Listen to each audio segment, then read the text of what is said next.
English.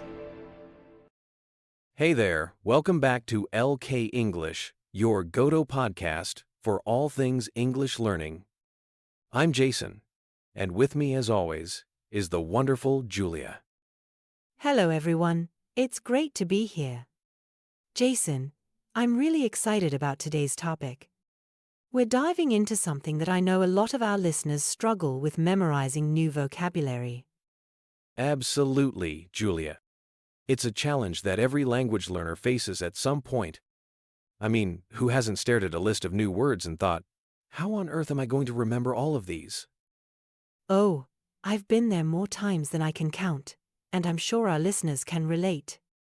So, what do you say we break this down and share some smart strategies to make vocabulary memorization less daunting and more effective? Sounds like a plan. But before we jump into the strategies, let's talk about some of the common challenges learners face when trying to memorize new words. What's been your experience, Julia? Well, one of the biggest hurdles I've encountered is simply the sheer volume of words to learn. English has such a rich vocabulary, and it can feel overwhelming at times. That's so true. And it's not just about quantity, is it? There's also the issue of quality, really understanding how to use words in context, not just memorizing definitions. Exactly. Another challenge I've noticed is retention. You might cram a bunch of words for a test, but then a week later, poof, they're gone. Oh, the dreaded vocabulary amnesia. I think we've all experienced that. And let's not forget about those tricky words that are similar but have subtle differences in meaning or usage. Like affect and effect? Those used to trip me up all the time. Perfect example. So, with all these challenges in mind, let's start unpacking some effective strategies for remembering new words. What's your go-to method, Julia? I'm a big fan of contextual learning. Instead of just memorizing a word and its definition in isolation, I try to learn it within a sentence or a real-life situation. That's brilliant. Can you give our listeners an example of how you do that? Sure. Let's say I'm trying to learn the word ubiquitous. Instead of just memorizing ubiquitous means present everywhere, I might create a sentence like, smartphones have become ubiquitous in modern society. You see them everywhere you go. I love that approach.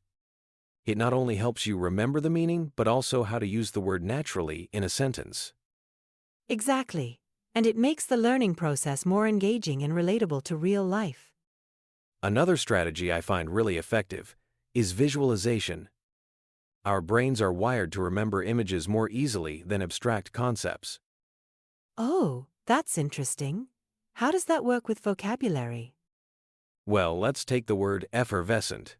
Instead of just thinking of the definition, I might visualize a glass of sparkling water with bubbles rising to the surface. The image of those lively bubbles helps me remember that effervescent means bubbly or vivacious. That's so clever. I can see how that would make abstract words more concrete and memorable. Absolutely. And you can get really creative with it. The more vivid and even silly the image, the more likely you are to remember it. I can imagine that leading to some pretty funny mental pictures. Speaking of effective techniques, have you ever tried spaced repetition? Oh yes, spaced repetition is a game changer. For our listeners who might not be familiar, can you explain what that is? Of course! Spaced repetition is a learning technique where you review words at increasing intervals. So, you might review a new word after 1 day, then 3 days, then a week, then 2 weeks, and so on. And the idea is that this spaced-out review helps move the words from your short-term memory into your long-term memory, right? Exactly. It's based on the psychological principle that we learn more effectively when we space out our learning over time, rather than cramming everything at once. There are even apps and digital flashcard systems that use spaced repetition algorithms to optimize your learning. Have you tried any of those? I have. I use one called Anki, and it's been incredibly helpful. But even without an app, you can apply the principle by scheduling regular review sessions and gradually increasing the time between reviews for words you know well. That's a great point. It's all about finding a system that works for you and sticking with it consistently. Speaking of fun techniques, I've got one that I absolutely love: word association games. They're not only effective but also really enjoyable. Oh, those can be a blast. How do you use them for vocabulary learning? Well, one simple way is to play a word chain game. You start with a word, and then the next person has to think of a word that begins with the last letter of the previous word. It's a great way to recall words quickly and make new connections. That sounds like fun. Can we try a quick round? Sure, I'll start with ubiquitous. All right. Ubiquitous ends with S, so I'll go with serendipity. Nice one. Serendipity ends with Y, so I'll say youthful. Youthful ends with L, so how about loquacious? Ooh, good word. See, we're not only recalling words we know, but also exposing each other to new vocabulary. Absolutely. And it's a great way to practice quick word recall, which is so important for fluent communication. Another fun technique I love is storytelling. Creating a short story or scenario using new vocabulary words can really help cement them in your memory. That's a fantastic idea. It's like creating your own context for the words, right?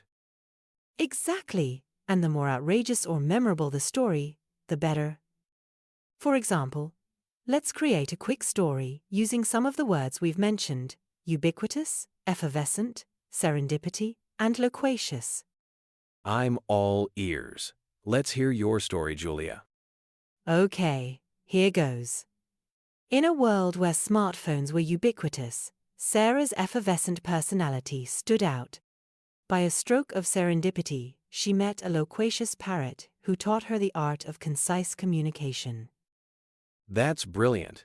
It's short, memorable, and uses all the words in context. I can see how creating stories like that would really help the words stick in your mind. And it's fun, too. You can challenge yourself to use more words or create longer, more complex stories as your vocabulary grows. I love it. You know what else can be really effective? Using music and songs to learn vocabulary. Oh, karaoke for vocabulary learning? Tell me more. Well, it's not exactly karaoke, but music can be a powerful memory aid. There's something about rhythm and melody that helps information stick in our brains. That makes sense. I still remember some of the songs I learned in elementary school. Exactly. So, one approach is to find songs that use the vocabulary you're trying to learn. English pop songs are great for this because they often use everyday language and common idioms. And I suppose you could even create your own songs or rhymes with new vocabulary words? Absolutely. It doesn't have to be Grammy-worthy. Even a simple rhyme or jingle can help. For example, ubiquitous, ubiquitous, everywhere you look, in every nook. That's catchy. I can see how that would stick in your head. And it's a fun way to practice pronunciation, too. Definitely.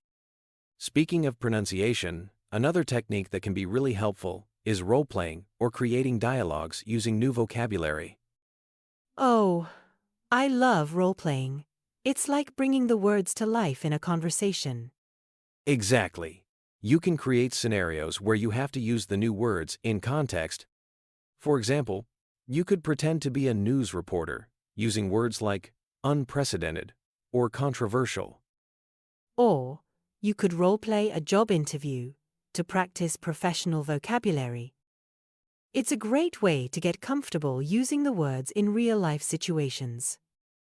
And it helps with more than just vocabulary. You're practicing speaking, listening, and even body language all at the same time. That's so true. It's a holistic approach to language learning. You know, as we're discussing all these strategies, I can't help but think about some of the common mistakes learners make when trying to memorize words. That's an important point. What are some of the pitfalls you've noticed? One big one is relying too heavily on translation. While it's natural to want to understand a word in your native language, constantly translating back and forth can actually hinder your progress. I agree. It's much more effective to try to think in English and understand words in context rather than always looking for a direct translation. Another mistake is trying to learn too many words at once. It's easy to get ambitious and tackle a huge list of vocabulary, but that often leads to overwhelm and poor retention. Absolutely. Quality over quantity is key when it comes to vocabulary learning. It's better to really understand and be able to use a smaller number of words than to have a superficial knowledge of many. And let's not forget about the importance of reviewing. A common mistake is to learn a word once and then never revisit it. Oh, that's a big one. Without regular review, words quickly fade from memory. That's where techniques like spaced repetition really shine. Exactly. And finally, I think a major mistake is not using the new words in real communication. It's one thing to recognize a word, but it's another to be able to use it naturally in conversation or writing. That's such an important point. Practice really does make perfect when it comes to language learning. Speaking of practice, what advice would you give our listeners to stay motivated and consistent with their vocabulary learning? Great question. I think one of the most important things is to make it a daily habit. Even if it's just for 10 or 15 minutes a day, consistent practice is key. Absolutely. And finding ways to make it enjoyable is crucial. If you dread your vocabulary practice, you're much less likely to stick with it. That's where all those fun techniques we discussed come in handy. Mix it up with games, stories, songs, and role-playing to keep things interesting. And don't forget to celebrate your progress. It can be easy to focus on how much you still have to learn, but taking time to acknowledge how far you've come is really motivating. That's so true. Maybe keep a journal of new words you've learned and how you've used them in real life. It's rewarding to see that list grow over time. I love that idea. And remember, everyone learns differently, so don't be afraid to experiment and find what works best for you. Absolutely. The key is to be patient with yourself and enjoy the journey. Learning a language is a marathon, not a sprint. Well said, Jason. And on that note, I think it's time to wrap up today's episode. We've covered a lot of ground. We certainly have. From contextual learning and visualization to spaced repetition and fun techniques like storytelling and music, we've explored a wide range of strategies for effective vocabulary memorization. And let's not forget the importance of avoiding common pitfalls and staying motivated through consistent, enjoyable practice. Absolutely. To all our listeners out there, remember that expanding your vocabulary is one of the most powerful ways to enhance your English skills. It opens up new worlds of expression and understanding. So keep at it, LK English.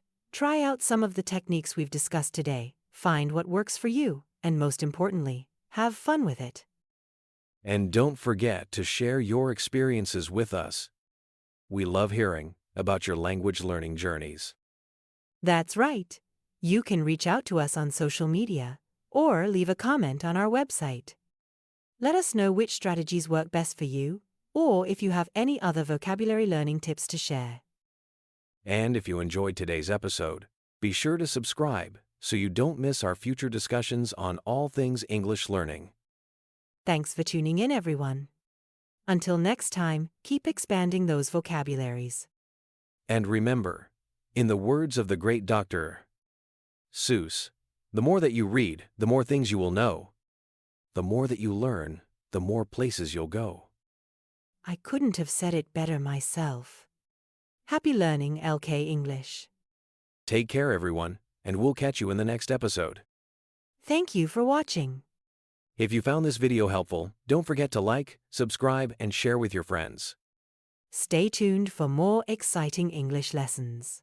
See you in the next video. Keep learning and keep improving with LK English.